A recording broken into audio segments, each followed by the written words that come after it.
Today in our class in the electricity topic, we are going to see about Ohm's law.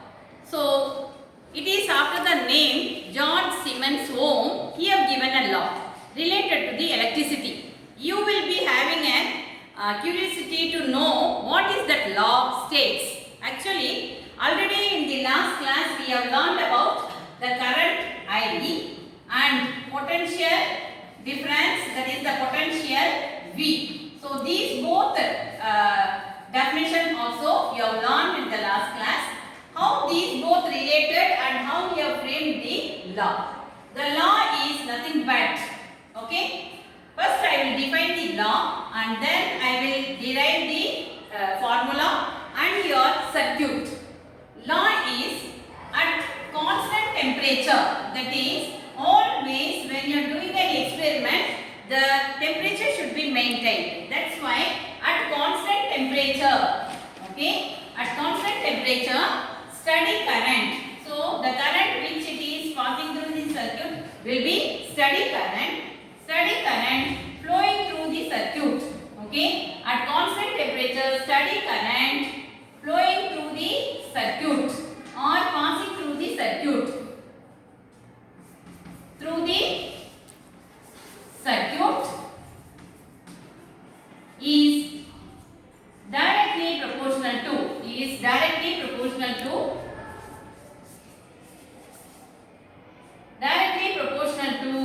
so the symbol you all know.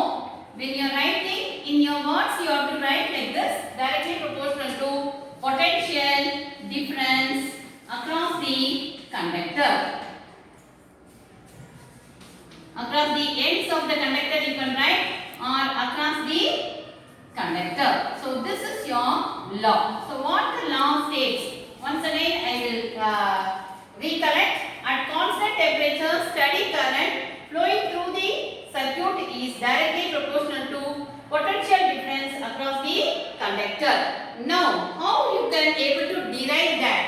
So the derive for the Ohm's law is I is directly proportional to V or V is directly proportional to I.